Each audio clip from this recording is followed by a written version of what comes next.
ദൈവമക്കളെ, ഞാൻ ഇന്ന് രാവിലെ സമയമെടുത്ത് നിങ്ങളോട് പ്രസംഗിക്കാനെടുത്ത കുറിവാക്യം തിമോഥെയോസിന്റെ 2-ാമത്തെ ലേഖനം 2-ാം അധ്യായം 1 മുതൽ 24 വരെ വാക്യമാണ്. രാവിലെ സമയം വരാത്തവർക്ക് വേണ്ടി പറയാ, 14 ലേഖനങ്ങൾ പൗലോസ് എഴുതിയതിൽ 3 പ്രധാനപ്പെട്ട ലേഖനങ്ങൾ, 1 തിമോഥെയോസ്, 2 തിമോഥെയോസ്, തീത്തോസിന്റെ ലേഖനം. ഇത് ഇടയ ശ്രേഷ്ഠ ലേഖനങ്ങളുടെ കൂട്ടത്തിൽ പെടുന്നു. എന്നാൽ തിമോഥെയോസും പൗലോസും തമ്മിൽ ഒരു അഭേദ്യമായ ബന്ധമുണ്ട്. എന്താണ് ആഴമായ ബന്ധം? ഒന്ന്, പൗലോസിന്റെ അഭിസംബോധന. തിമോഥെയോസിനെ വിളിക്കുന്നു എന്റെ മകനെ, എന്റെ കൂട്ടുവേലക്കാരൻ, എന്റെ സഹശുശ്രൂഷകൻ. ആരാണ് തിമോഥെയോസ്? അപ്പൻ യവനായ സമുദായത്തിൽപ്പെട്ടവൻ, അമ്മ യഹൂദ സ്ത്രീ. ഗ്രീക്കുകാരിൽ ഒരിക്കലും യഹൂദന്മാരുമായിട്ട് സമ്പർക്കമില്ല. യേശു തമ്പുരാൻ നട്ടുച്ചയ്ക്ക് വെള്ളം കോരാൻ വന്ന ശമരിയക്കാരോട് പറയുന്നു, നീ ഒരു ശമരിയക്കാരി ആയിരിക്കെ എന്നോട് കുടിക്കാൻ ചോദിക്കുന്നത് എന്ത്? ശമരിയക്കാരും ഇസ്രായേൽ മക്കൾ തമ്മിൽ സമ്പർക്കമില്ലാത്തതുപോലെ ഇവർ തമ്മിൽ സമ്പർക്കമില്ല. പൗലോസ് എത്രയോ പടി ശ്രേഷ്ഠതയിൽ, തിമോഥെയോസ് എത്രയോ പടി താഴെ നിൽക്കുന്നു. എന്ന ദമസ്കോസിന്റെ പടിവാതിക്കൽ വെച്ച് സ്വർഗം തന്നെ തൊട്ട് കഴിഞ്ഞപ്പോൾ പാരമ്പര്യത്തിന് നടുച്ചുവര് തമ്പുരാൻ ഇടിച്ചു കളഞ്ഞു. ഇന്ന് രാത്രി ഒരു ദൂത പറയാ, പെന്തക്കോസ്തിന്റെ അനുഭവം പ്രാപിച്ച ദൈവ പൈതലേ, ഒരു പാരമ്പര്യം നിനക്ക് പാടില്ല, ഒരു കോളർ വെക്കുന്നതൊന്നും നിനക്ക് പാടില്ല. ഏത് താവണവനെയും ചേർത്ത് പിടിക്കാൻ, ഏത് കഴിവില്ലാത്തവനെയും ചേർത്ത് പിടിക്കാൻ ഇന്ന് രാത്രി ദൈവകൃപ വ്യാപരിക്കട്ടെ. കരമുയർത്തി ദൈവത്തെ ഒന്ന് സ്തുതിച്ചേ. ഹല്ലേലൂയ. ഞാൻ ഒരിക്കൽ കൂടി പറയുന്നു, കഴിവില്ലാത്തവനെയും ചേർത്ത് പിടിക്കണം, കഴിവുള്ളവനെയും ചേർത്ത് പിടിക്കണം, കറുത്തവനെയും ചേർത്ത് പിടിക്കണം, കളർ ഉള്ളവനെയും ചേർത്ത് പിടിക്കണം. അതാണ് രക്തത്തിന്റെ വില. ഒന്ന് ദൈവത്തിന് സ്തോത്രം ചെയ്യാൻ പറ്റുമോ? ആ തിമോഥെയോസിന് പൗലോസ് ലേഖനം എഴുതിയപ്പോൾ പൗലോസ് വളരെ വ്യക്തമായിട്ട് പറഞ്ഞു, കുഞ്ഞെ തിമോഥെയോസേ, സാധാരണക്കാരനല്ല നീ, നിന്റെ മേൽ അസാധാരണമായ ഒരു വിളി കിടപ്പുണ്ട്. തിമോഥെയോസിന്റെ ലേഖനം 1-ാം അധ്യായം വായിക്കുമ്പോൾ തിമോഥെയോസിനോട് പറയുന്നു, എന്റെ മകനെ തിമോഥെയോസേ, നിന്നെ കുറിച്ച് മുമ്പുള്ള പ്രവചനത്തിനൊത്തവണ്ണം ഞാൻ ഈ ദൂത് നിനക്ക് കൈമാറുന്നു. നിന്നെ കുറിച്ച് മുൻപൊരു പ്രവചനമുണ്ട്, നിന്നെ കുറിച്ച് ദൈവത്തിന്റെ അരുളപ്പാട് മുന്നമേ അറിയിച്ചിട്ടുണ്ട്. ആ അരുളപ്പാട് വെച്ചുകൊണ്ട് ഞാൻ നിനക്കൊരു ദൂത് പറയുന്നു, നിന്റെ മേലൊരു വിളിയുണ്ട്. ഇന്ന് അവൻ ഈ IPC പ്രയർ സെന്റർ സഭയെ നോക്കി പറയുന്നു, എല്ലാവർക്കുമുള്ള വിളിയല്ല ഈ സഭയ്ക്കുള്ള വിളി, സംതിങ് സ്പെഷ്യൽ. ഈ സഭയ്ക്കൊരു സ്പെഷ്യൽ ഒരു വിളിയുണ്ട്. മനസ്സിലാക്കുന്നവർ ദൈവത്തിന് സ്തോത്രം ചെയ്യാം. ദൈവമക്കളെ, നിങ്ങളുടെ വിളി അസാധാരണ വിളിയാണ്. വിശ്വസിക്കാൻ കഴിയുന്നവർ കരമുയർത്തി ദൈവത്തെ സ്തുതിച്ചേ. ആമേൻ. ഈ അപ്പോസ്തലനായ പൗലോസ് എഴുതിയ കൊരിന്ത്യ സഭയ്ക്ക് 2 ലേഖനം എഴുതി.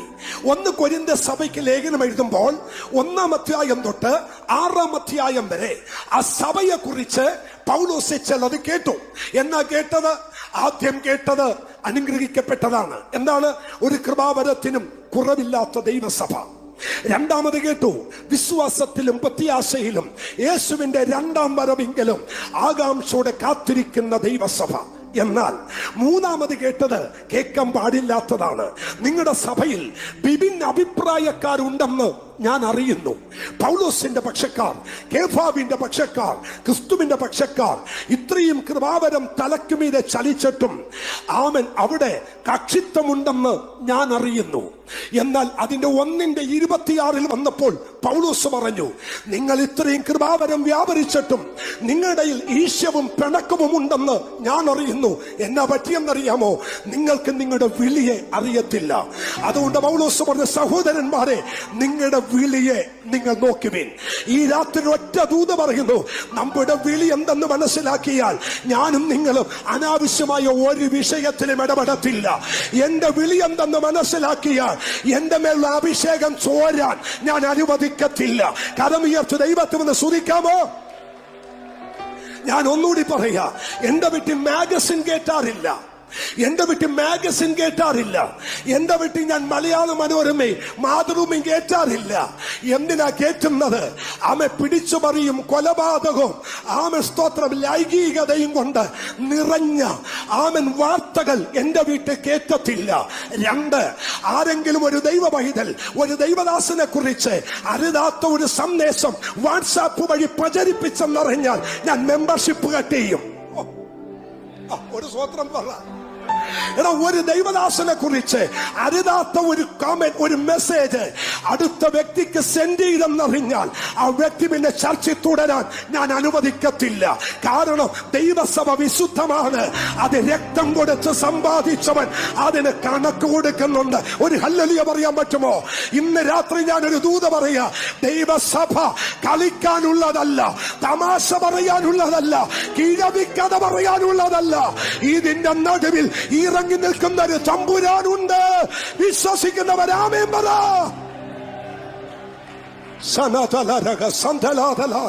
മക്കളെ, നിങ്ങളുടെ വിളി ചെറുതല്ല. ഞാൻ 2 കാര്യങ്ങൾ രാവിലെ പറഞ്ഞു. ഒന്ന് പ്രൈം മിനിസ്റ്റർ ആമൻ ജവഹർലാൽ നെഹ്റു ക്രിസ്ത്യാനിറ്റിയെ കുറിച്ച് പറഞ്ഞു. ആമൻ ഇവർ ഉറങ്ങുന്ന സിംഹമാണ്, ഉറങ്ങിക്കോട്ടെ. പക്ഷെ ഇന്ന് രാത്രി ഉറങ്ങുന്ന സിംഹമല്ല, ആമൻ ഈ പയസന്റിലെ ദൈവമക്കൾ ഗർജിക്കുന്ന സിംഹമായി ഇന്ന് രാത്രി എഴുന്നേൽക്കണം. ഒരു ഹല്ലേലൂയ പറ. ഗർജിക്കുന്ന സിംഹമായി എഴുന്നേൽക്കണം. 2, 12 വയസ്സുള്ള ആമൻ ദ ഗ്രേറ്റ് അലക്സാണ്ടർ ചക്രവർത്തിയെ നോക്കിയിട്ട് തന്റെ അപ്പനായ ഫിലിപ്പ് രാജാവ് പറഞ്ഞു 2 ചോദ്യം. 1, നീ ആരാണ്? 2, നീ ആരാകാനുള്ളവനാ?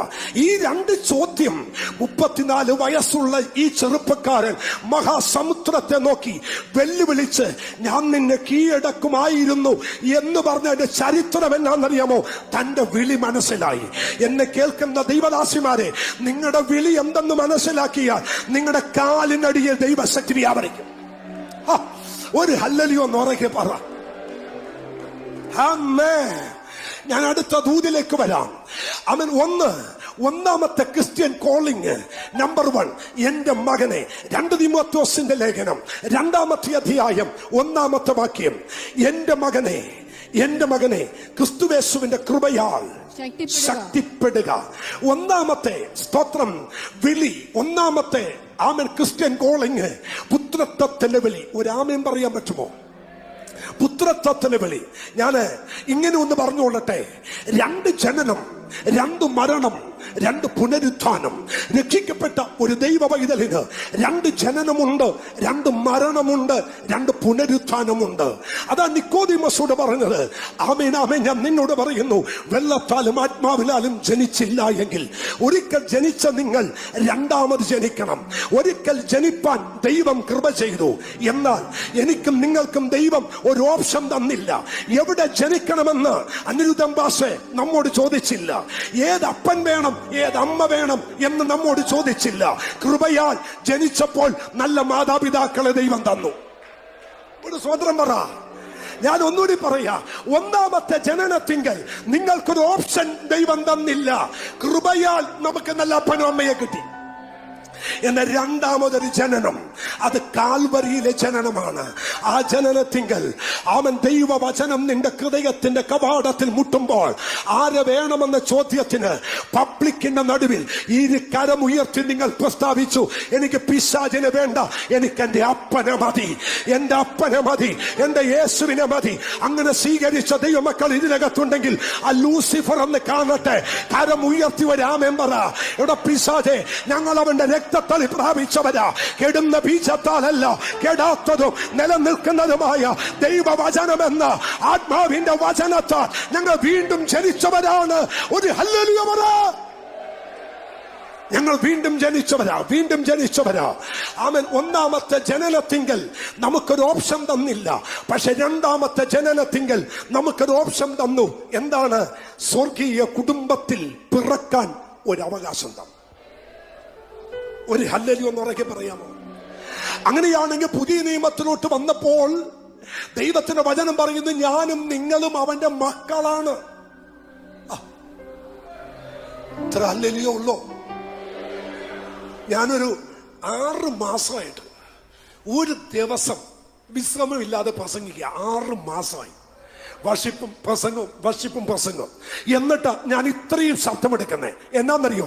എന്നെ വിടുവിച്ച അരിമനാഥന്റെ വിടുതൽ ഓർത്തിട്ട്. അതുകൊണ്ട് നിങ്ങൾ ഇത്രയും ശബ്ദമെടുത്തില്ലേലും എടുക്കാവുന്ന ശബ്ദത്തിൽ ഉറക്കെ ഒരു ഹല്ലേലൂയ പറ. ഈ ആരാധനാലയം മുഴുവൻ മുഴങ്ങട്ടെ. ഹല്ലേലൂയ. ദൈവദാസന്മാരെ, നമ്മളെ ദൈവം ക്രിസ്തുവിൽ ജനിപ്പിച്ചു. അതുകൊണ്ട് മക്കളെ, ഞാൻ ആരാണ്? ഞാൻ ദാസനല്ല, ഞാൻ ദാസിയല്ല. പിന്നെ ആരാ? ഞാൻ മകനാ. അടുത്തിരിക്കുന്ന 2 പേരോടെങ്കിലും പറ, ഞാൻ ദാസനുമല്ല ദാസിയുമല്ല, ഞാൻ മകനാ. ഒന്ന് പറഞ്ഞ അടുത്തിരിക്കുന്ന വ്യക്തിയുടെ മുഖത്ത് നോക്കി കൈ കൊടുത്തു പറ, ഞാൻ ആരാ? ഞാൻ ദാസനല്ല ദാസിയല്ല, ഞാൻ അവന്റെ മകനാ. അവന്റെ രക്തം കൊണ്ട് വീണ്ടെടുപ്പ് പ്രാപിച്ച മകനാ. അങ്ങനെയാണെങ്കിൽ ഈ രാത്രി അല്പം കൂടി ഒന്ന് കേറ്റി പറഞ്ഞോട്ടെ, ഞാൻ യാചകനല്ല. ഞാൻ ആരുടെയെങ്കിലും മുമ്പിൽ തെണ്ടാൻ, ആരുടെ മുമ്പിൽ പോയി കൈ നീട്ടി യാചിക്കാൻ ഞാനൊരു യാചകനല്ല. ഒരു ഹല്ലേലൂയ പറ. ഞാൻ ആരല്ല? അച്ഛാ, എന്റെ അപ്പൻ സമ്പന്നനാണ്. അതിപുരാതന സമ്പത്ത് എന്റെ അപ്പന്റെ പക്കലുണ്ട്. അതുകൊണ്ട് ഈ പുസ്തകം കൈ പിടിച്ചിട്ട് നാട് മുഴുവൻ തെണ്ടാനല്ല ദൈവം എന്നെ വിളിച്ചത്. ആ മക്കളെങ്കിൽ ഞാൻ അവകാശിയ. പിന്നെയോ ഭയപ്പെടേണ്ടതിന് ദാസത്വത്തിന്റെ ആത്മാവിനെയല്ല അപ്പാ പിതാവ് എന്ന് വിളിപ്പാൻ പുത്രന്റെ ആത്മാവിനെ പ്രാപിച്ച ദൈവമക്കൾ ഇങ്ങനെ ആരാധിച്ച പോരാ, ശക്തിയോടെ ആരാധിച്ചു പറ, എന്റെ വിളി ചെറുതല്ല, എന്റെ വിളി പുത്രത്വത്തിന്റെ വിളിയാ.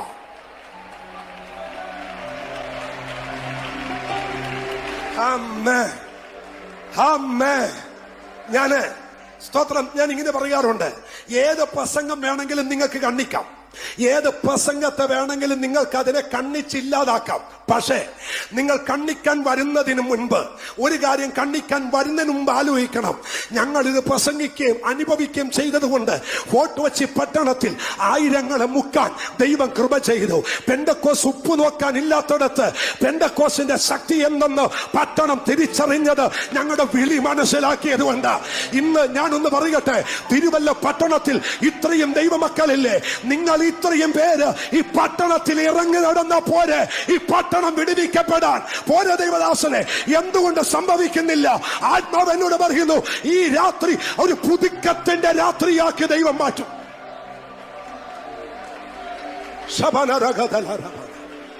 ആമേൻ. വിശുദ്ധ വേദപുസ്തകത്തിനകത്ത് ആകെ കൂടി 3 പുത്രത്വമുണ്ട്. ആകെ കൂടി 3 പുത്രത്വമുണ്ട്. ഞാൻ ഈ കഴിഞ്ഞ സാരോട് ചോദിച്ചു, പഴയ നിയമത്തിൽ പുത്രത്വമുണ്ടോ? അവൻ സഭക്കാര് പറഞ്ഞു പഴയ നിയമത്തിൽ പുത്രത്വമില്ല. എന്നാൽ പഴയ നിയമത്തിൽ പുത്രത്വമുണ്ട്. ഒരൊറ്റ പുത്രത്വം കിടപ്പുണ്ട്. എവിടെയാണെന്നറിയാമോ?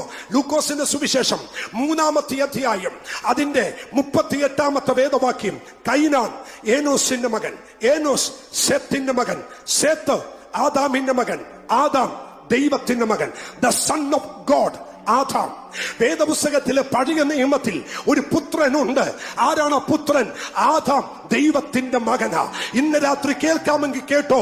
ആദാം ദൈവത്തിന്റെ മകനായി നിന്നപ്പോൾ ആദാമിന്റെ മേൽ ഒരു തേജസ് ഉണ്ടായിരുന്നു, ആദാമിന്റെ മേൽ ഒരു അധികാരമുണ്ടായിരുന്നു.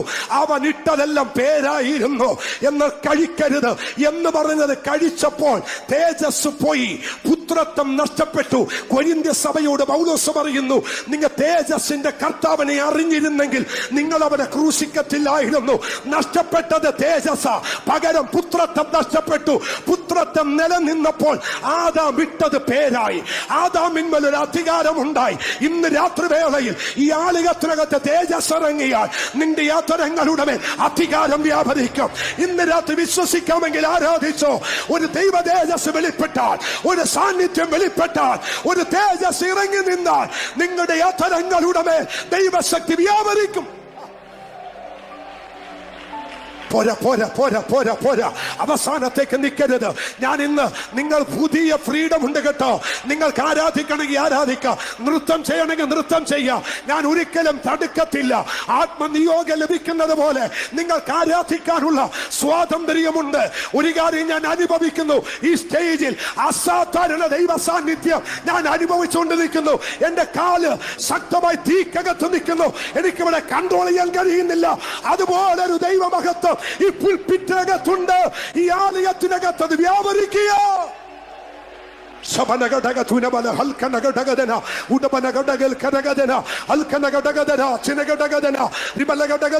വിശ്വസിക്കുന്നവർക്ക് വേണ്ടി വ്യാപരിക്കുന്ന അവന്റെ ശക്തിയുടെ അളവട്ട വലിപ്പം ഇന്ന് രാത്രി ഈ ആലയത്തിനകത്ത് വ്യാപരിക്കുക.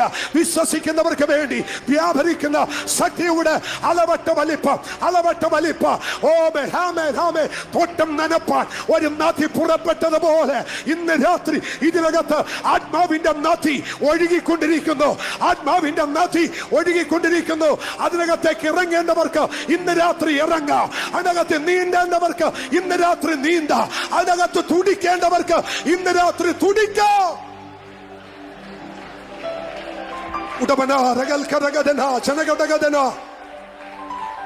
യേശുവിന്റെ അധികാരമുള്ള നാമത്തിൽ ജയം.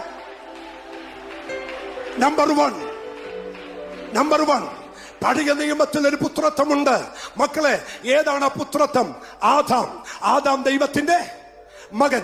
വേദപുസ്തകത്തിൽ രണ്ടാമത്തെ പുത്രത്വം യോഹന്നാൻ 3:16 തന്റെ ഏകജാതനായ പുത്രൻ. ഒരു സ്വതന്ത്രം പറഞ്ഞേ. വേദപുസ്തകത്തിലെ രണ്ടാമത്തെ പുത്രൻ, തന്റെ ഏകജാതനായ പുത്രൻ. ഒന്ന് തെളിയിച്ചു തരട്ടെ.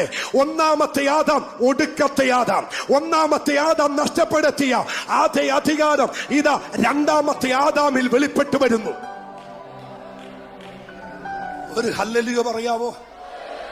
ഞാനതൊന്ന് ഇന്ന് ഈ പറയുന്നതൊക്കെ നിങ്ങളുടെ മേൽ ഇന്ന് രാത്രി മുതൽ സംഭവിക്കും. ഒന്നാമത്തെ പുത്രൻ നഷ്ടപ്പെടുത്തിയ അധികാരവും തേജസ്സും മഹത്വവും രണ്ടാമത്തെ പുത്രനിൽ ഇപ്പോൾ ഇറങ്ങി നിൽക്കുന്നു. എവിടെന്ന്? 30 തിരുവയസ്സ് വരെ നല്ല ആശാരിപ്പണിക്കാരൻ. ഞാൻ രാവിലെ എന്റെ സാക്ഷ്യം പറഞ്ഞു. ഞാനൊരു മുക്കുവനായിരുന്നു, ഞാനൊരു മീൻപിടുത്തക്കാരനാ.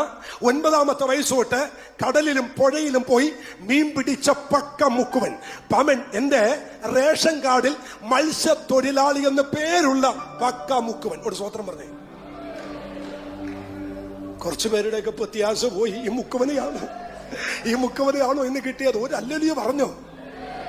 അത് അന്ധകാലം. പക്ഷെ ഇന്നത്തെ കാലം ദൈവം മാറ്റി. ഒരു ഹല്ലേലൂയ പറ.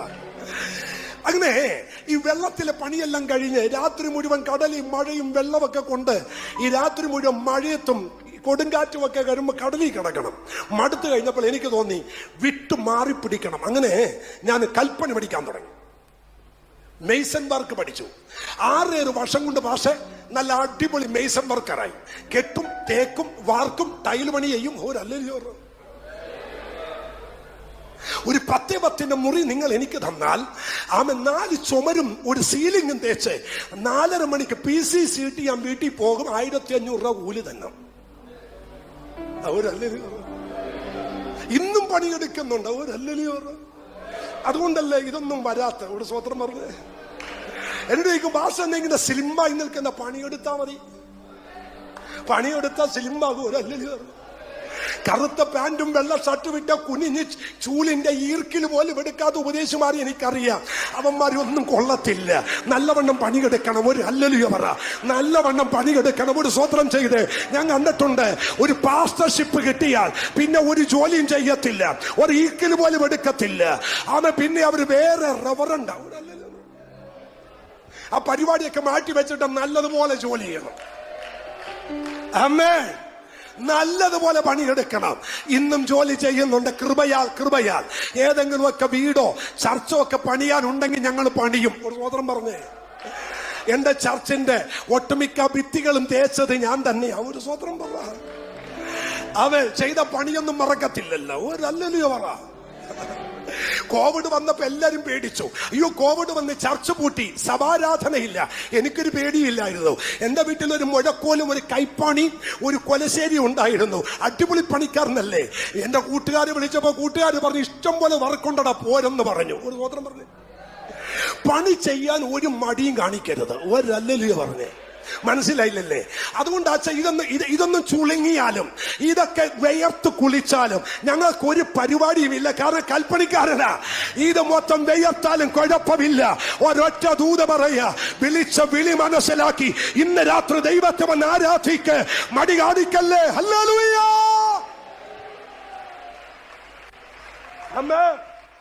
അമ്മേ. ഒന്നാമത്തെ പുത്രൻ ആദാം, രണ്ടാമത്തെ പുത്രൻ ദ സൺ ഓഫ് ഗോഡ് അല്ലേ? യേശു കർത്താവാണ് രണ്ടാമത്തെ പുത്രൻ. ഞാനൊന്ന് പറഞ്ഞോട്ടെ, ഒന്നാമത്തെ പുത്രനിൽ വ്യാപരിച്ച ദൈവശക്തി ഇത് രണ്ടാമത്തെ പുത്രനിൽ വ്യാപരിച്ചു. 30 തിരുവയസ്സ് വരെ ആശാരിപ്പണിക്ക് പോയ ചെറുക്കൻ ജോസഫിന്റെ കൂടെ ആശാരിപ്പണിക്ക് പോയിട്ട് ഒരു വീട്ടിൽ ചെന്നിട്ടും ഭൂതം ഇളകിയിട്ടില്ല. ഉണ്ടോ? എനിക്ക്